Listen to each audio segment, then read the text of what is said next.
Alors ici, vous avez Lord Shiva, le Seigneur Shiva, une déité indienne. Alors, c'est le Dieu qui a trait à tous ces êtres humains de la Terre qui peuvent être d'un sexe ou de l'autre. Également, ceux qui sont en partie hommes, en partie femmes. Comme on peut le voir sur cette image, le Dieu Vishnu, dans cette représentation, est à moitié homme, à moitié femme, ce qui représente les êtres humains qui sont masculins et féminins à la fois. Voici comment les hindous représentent cet équilibre homme-femme. Alors, voici le titre, comprendre la masculinité en tant que construction sociale.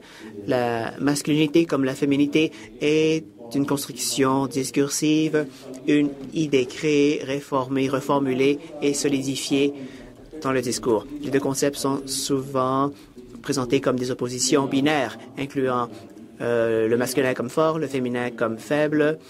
Les femmes sont émotionnels, les hommes ne sont pas émotionnels, les hommes sont subjectifs, les femmes objectives, les hommes sont agressifs, destructifs et les femmes sont gentilles et pacifiques, etc. Alors, cette opposition polaire ne représente pas vraiment la réalité. Il y a bien sûr des chevauchements et souvent on tombe dans ce genre de comparaison.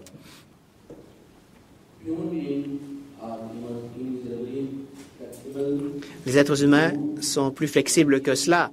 Ils changent. Ce sont des êtres fluides.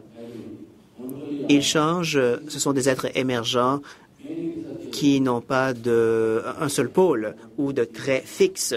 Les idées de masculinité ou féminité sont des constructions théoriques et aucun homme ou femme ne se conforme strictement à ce que l'on considère être masculin ou féminin, ou à la masculinité ou à la féminité, pardon.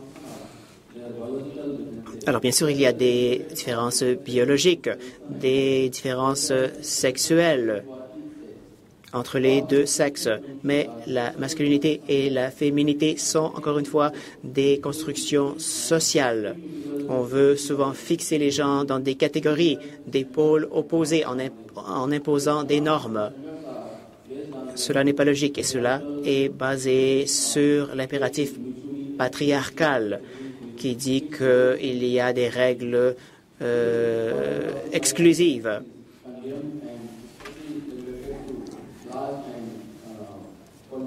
Alors, bien sûr, on a même basé des politiques là-dessus. Et ceci signifie que l'on doit redéfinir parfois les caractéristiques masculines et féminines. Ce sont, encore une fois, des constructions culturelles, historiques.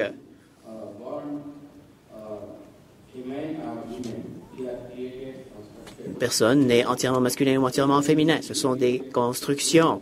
Cela signifie que l'on peut déconstruire ces idées et on peut les refaçonner. Par exemple,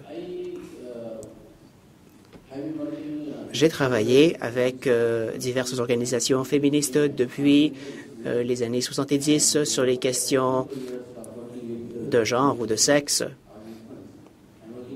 J'ai travaillé avec des femmes, des victimes également, de violences domestiques, par exemple. Et nous avons réalisé que si nous voulons véritablement résoudre ces problèmes, nous devons faire en sorte que les hommes soient plus équitables en termes de genre. Et nous avons développé une organisation qui s'appelle Men's Action for Stopping Violence Against Women, organisation des hommes pour arrêter la violence envers les femmes. C'est un réseau de groupes sociaux dans le but d'arrêter la violence contre les femmes. On retrouve des universitaires, des chercheurs, des praticiens, des organisations de bénévoles, dont le but est d'éduquer les hommes dans les universités, dans les collèges et dans les écoles, ainsi que dans les communautés locales, pour répandre ce message pour la justice de genre ou justice des sexes. Ce n'est pas une NGO. Ce n'est pas, pardon, une ONG. Ce n'est qu'une campagne. Ce n'est pas une ONG, c'est une campagne pour sensibiliser les hommes dans les collèges et dans les communautés. Et nous avons des hypothèses de base. Les hommes ne sont pas violents de naissance. La violence est apprise à travers la socialisation, par exemple. La masculinité et la féminité sont des constructions sociales qui peuvent être déconstruites et reconstruites. Les hommes sont privilégiés dans les systèmes patriarcaux. Ils détiennent la position d'autorité. Tous les hommes ne sont pas des êtres qui perpétuent ce cycle de violence. Ils peuvent être également eux-mêmes victimes. C'est un point important à souligner. Alors, dans le cadre de ce processus, nous avons mis sur pied une formation au niveau universitaire avec des conférences liées à diverses facultés universitaires. Nous avons organisé des ateliers, des événements, des activités. Tous sont invités à travailler sur ce thème. Le domaine sur lequel on travaille en relation au patriarcat, tout cela représente un défi. Et cela est destiné également à attirer les jeunes pour qu'ils travaillent sur ces thèmes.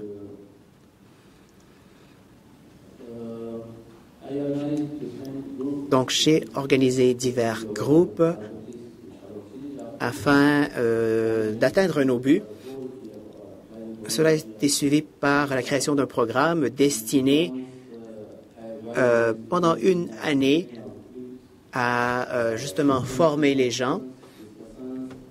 Il y a un corps administratif, il y a un programme qui inclut la projection de films, la création d'affiches, des discussions, des débats, des séances de remue-ménage, des conférences invitant des experts. Les étudiants vont discuter ouvertement les dilemmes, la confusion, les tensions personnelles durant ces séances concernant la violence envers les femmes, la violence domestique, également la violence envers les hommes.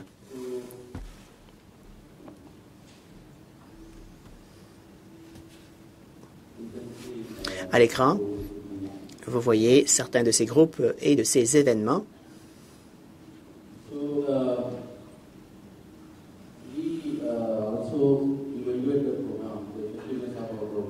Nous avons également évalué l'efficacité de notre programme. Cela a mené à des changements dans notre curriculum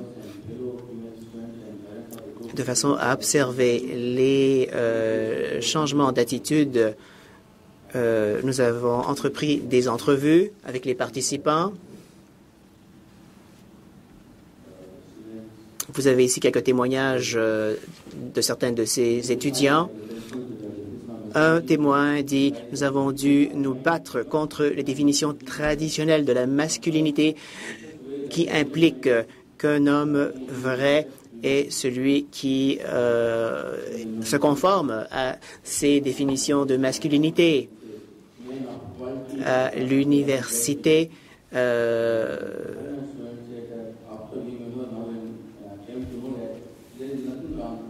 quelqu'un d'autre a dit, par exemple, il n'y a rien de mal à ce qu'un homme éprouve, ressente et montre ses émotions devant d'autres personnes.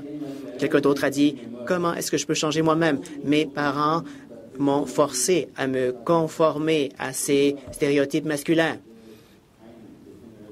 Alors, voyez-vous, tous ces étudiants, tous les participants ont fait face à des défis dans leur propre vie pour redéfinir leur masculinité.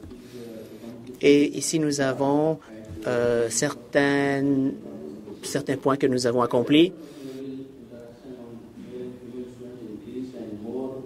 Alors, notre campagne a réussi à justement entamer un changement chez plusieurs étudiants masculins universitaires, principalement dans deux niveaux, le niveau interpersonnel et le niveau intrapersonnel. Cela est relié à la société, à la sexualité, etc. Alors, tout ce travail a fait en sorte que des changements ont été perçus. Les participants ont dit qu'ils se sont plus ouverts à leurs émotions, leur sexualité, leurs sentiments,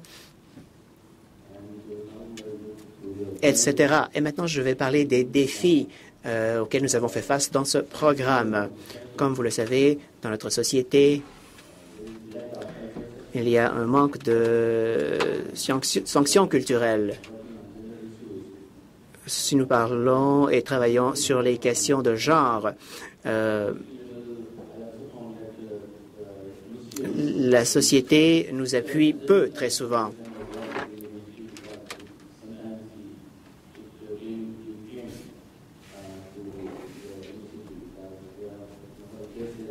Et justement, avec ceux avec qui nous avons travaillé, avec les étudiants et les participants, nous ont présenté tous ces défis auxquels ils font face lorsqu'ils veulent redéfinir leur masculinité. Et dans le cadre de notre travail, nous avons également discuté avec des féministes. Parfois, on fait des associations, des hommes qui seraient toujours contre les femmes. Parfois, des peurs surgissent.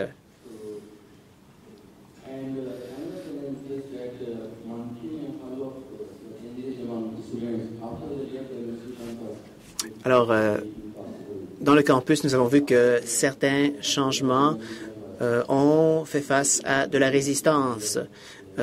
Pour certaines personnes, il est très, très difficile de changer, mais nous pensons que c'est tout de même possible. Un autre défi auquel nous avons fait face, c'est l'incidence de la propriété ancestrale. Si vous voulez changer, vous avez autour de vous votre famille. Et c'est relié justement à la propriété ancestrale, à ces liens ancestraux qui représentent parfois un défi. Parce que très souvent, les étudiants sont encore fortement reliés à leur famille. En dépit de tous ces défis, nous savons qu'il est possible pour les hommes d'accomplir ces changements en eux et autour d'eux. Nous savons que les jeunes hommes maintenant ne sont pas opposés au changement et ce changement peut être mis en œuvre de manière réussie ainsi que dans les institutions. Merci beaucoup.